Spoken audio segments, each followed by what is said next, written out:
Alright guys, I'm here with a video for you guys, and I'm here with another reaction. This is the top 10 Spider-Man villains. I figured, you know, why not do another reaction for today? These are the villains, so yeah, let's go. I'm not gonna talk much often, let's just get right into it, alright guys? So let's just do this. It is very cold today. It is like, today it is way too cold. Alright, let's do this.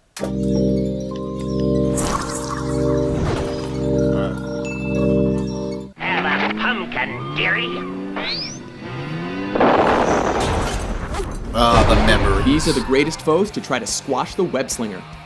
Welcome to WatchMojo.com, and today we'll be counting down the top 10 greatest Spider-Man villains. Let's talk.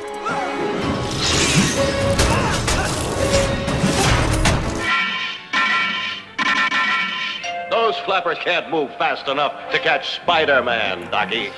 Number 10, the Lizard. The Lizard. Alright, really quick. The thing about the Lizard is that, you know, when I played the Spider-Man 2 game for PS1, I fought this guy, but I did not know what to do. You were supposed to collect that one particular web cartridge, and you were supposed to spray it to him, and then he would be blinded or something. You would beat him up, but I never did that, so I always got stuck on that part, I remember. The Lizard in the movie, I thought was good. You know, people say he was a watered-down villain, which he kind of was, but he was pretty damn good. I mean, he was better than Venom. Let's move on.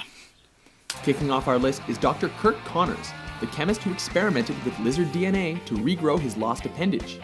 Instead, the side effects made him a monstrous reptilian beast able to control fellow cold-blooded creatures. A terrifying foe first appearing in 1963's Amazing Spider-Man number 6, he has super strength, accelerated healing, and nigh indestructible skin. Rhys Ifans ultimately brought the character to the big screen in 2012's The Amazing Spider-Man. You stopped me once. Come on. You gotta make him look good. Me again. I'm getting stronger every day. Number 9, the Rhino. The Rhino. Alright, really quick, my thoughts on the Rhino. The movie of him was so bad, so let's not even think about that. When I fought Rhino in against the PS1 game, it was always funny how he just rams Black Cat like that. And he's like, Cat! And he's like, well, if it ain't Bug Boy. You know, so yeah, I do like that. Hopefully he can be done right, but I don't know. We'll have to wait and see what happens. I am the Rhino. I can see that. Nothing can withstand me. Next up is the gang enforcer who arrived in 1966's The Amazing Spider-Man number 41. One of Spider-Man's least intelligent foes, he makes up for this shortcoming with excessive strength. Yep. This was provided to him by a criminal experiment that injected the Russian mob enforcer with chemicals and covered him in a special armored skin. This baddie finally gained big screen recognition with Paul Giamatti's casting in 2014's The Amazing Spider-Man 2. Don't ask us how the Rhino goes to the bathroom, we haven't the foggiest idea. Tomorrow, the world. That's actually a good question. Number 8, Sandman. Oh, hell yeah, Sandman. The weather is perfect, but no Man, the one movie can of him was forecast so the great. coming of the Really Sandman. quick. I am surprised they gave him his actual green t-shirt. That was awesome. Honestly, he was the best part about Spider-Man 3 in my opinion. You know, I thought they handled him pretty damn well, and the CGI and special effects on him were heavily on point. So people can say what they say about Spider-Man 3, but Sandman was really done right, so I loved it. This recurring villain has been around since early on, making his debut in 1963's issue number 4. A perpetually striped shirt-wearing shapeshifter made out of sand, he's been everything from a major threat to a hesitant ally. One of the strongest and most dynamic foes in Spidey's rogues gallery, he was portrayed as a sympathetic criminal by Thomas Hayden Church in 2007's Spider-Man 3.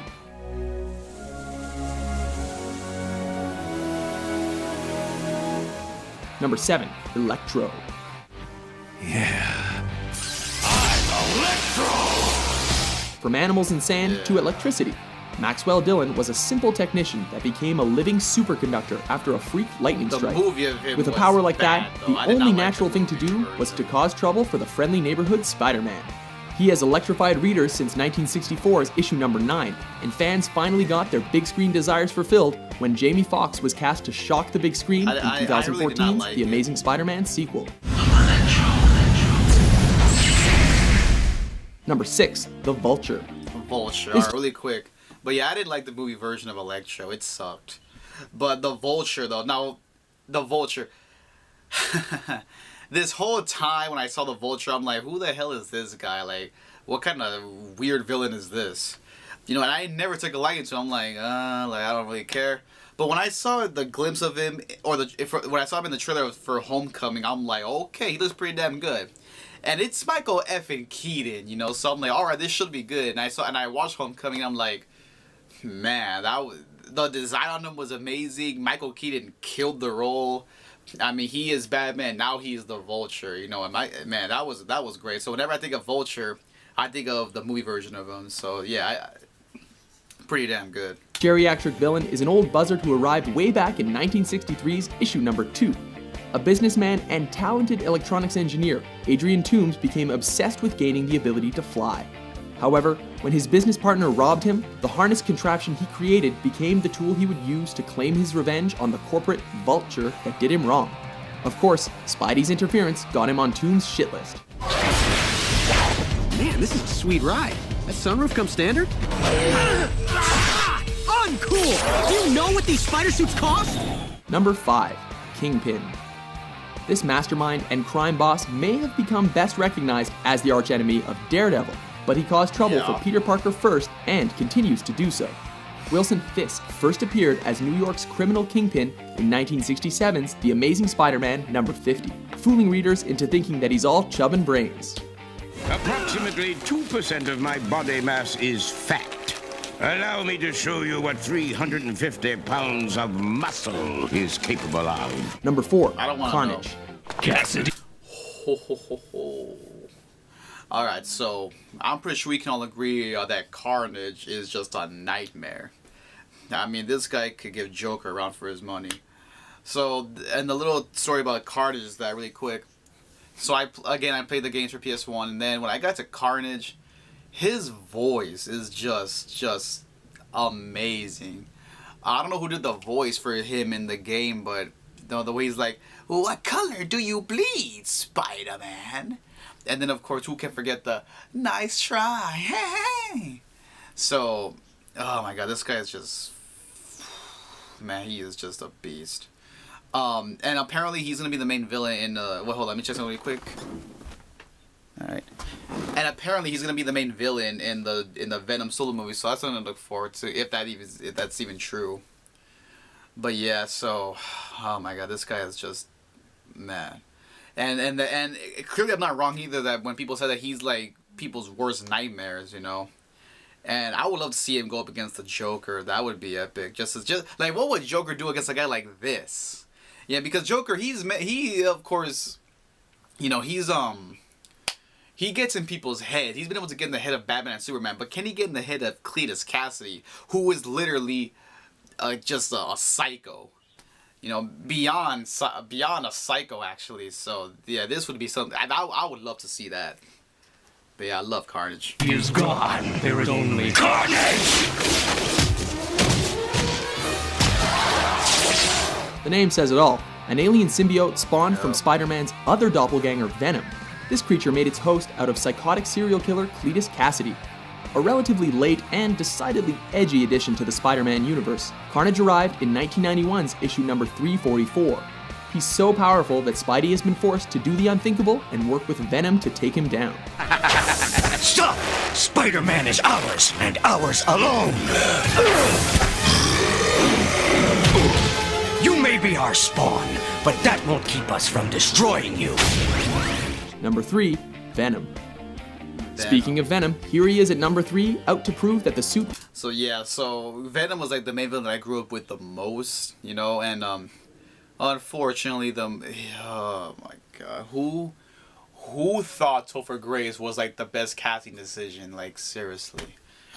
But Sony has another chance to get it right. If they don't get it right, I'm gonna lose my damn mind. But so yeah, so we all know the movie's coming out next year in October, and Tom Hardy looks like he's gonna nail this role. So, and he was a decent Bane, so we'll have to wait and see what the hell happens. But yeah, so Venom, and honestly, I am happy that they put him in Marvel's Capcom Infinite, because yeah, I have the game, I have played it. Yeah, so I don't think it's a terrible game, but at the same time, yeah, it could have been way better. But yeah, but I am happy that we got Venom in there, so that's a good thing. But yeah, so hopefully they do him right. Hold on. I mean, they got this guy right with that awesome TV show, so hopefully they can get Venom right, but we'll see what goes down. Really does make the man. When Spider-Man finally rid himself of the evil living alien costume, the enraged creature found its way to disgruntled ex-journalist Eddie Brock, who just so happened to be holding a grudge against Spider-Man and Peter Parker himself. The two thus combined to create Venom in 1988's issue number 299, and they've been causing headaches for the webhead ever since. Yep. Hey, Parker. Number 2, Dr. Octopus. That voice can only belong to... I am Dr. Octopus. This super intelligent 8-limbed nemesis arrived very early on in 1963's issue number 3. Once a brilliant mind in atomic research, Dr. Otto Octavius's life of quiet science came to an end when a mechanical harness device bonded to his body and warped his brain during an accident. Driven mad and aiming to continue his experiments, Octopus eventually organized the Sinister Six coalition with many of the villains listed above, with the end goal of destroying Spider-Man. You're getting on my nerves. I have a knack for that. Not anymore. Number 1, the Green Goblin. Green Goblin. I am the Green Goblin. Well, whoever you are, if you want an appointment, see my secretary. Was there any doubt? Taking the top spot on our list is the ultimate Spider-Man villain. Cackling his way into Spidey's world, Norman Osborn's Green Goblin arrived in 1964's Amazing Spider-Man number 14, a millionaire with unlimited resources and the father of Peter Parker's best friend. Osborn's Goblin was the result of a military experiment gone wrong, causing him to become both deranged and super strong in the process. While all of Spidey's foes torture the hero and threaten his personal life, it was only the Green Goblin that went so far as to kill Peter Parker's girlfriend, Gwen Stacy. Not cool, dude. This is why only fools are heroes. Because you never know when some lunatic will come along with the sadistic choice. Alright guys, so there you have it. The top 10 Spider-Man villains, and yeah, there were some, let me name a couple that they did not mention. Mysterio, Shocker, Hammerhead, Scorpion, and so many others. But yeah, so like I said, I grew up with Spider-Man. Like, he was like from DC it was Batman, but from Marvel it was Spider-Man. And honestly, the two games for the PS1, the Spider-Man 1, Spider-Man 2, were like my favorite games growing up back in the day. Well, some of my favorites. You know, they were just fun to play. You know, and of course I saw the movies. You know, I think I even saw all three of them in theaters. The original trilogy, I saw them on theaters. Hell, I even saw the Amazing Spider-Man movies in theaters. I didn't watch Homecoming for some reason, but yeah. So that was, but yeah, I could definitely agree with that list. And William Dafoe too. I mean, don't get me wrong, he was great as Green Goblin, but could have been better as the Joker, in my opinion. And I'm clearly not the one that thinks that, but whatever. I mean, there's always gonna be missed opportunities, which is just a sad fact. Let's wrap this video up, guys. Let me know what you guys think. Which villain do you think is the best? Who do you think that they should have included? Shocker, I think they should have included. That Shocker is so underrated. But yeah, guys. So that's my thoughts on that. And stay tuned. I have another Diz video coming. You guys will see one. Alright, guys? So be sure to click the notification button. Make sure you like, comment, subscribe. Until then, REKLEZ Rich. Signing out.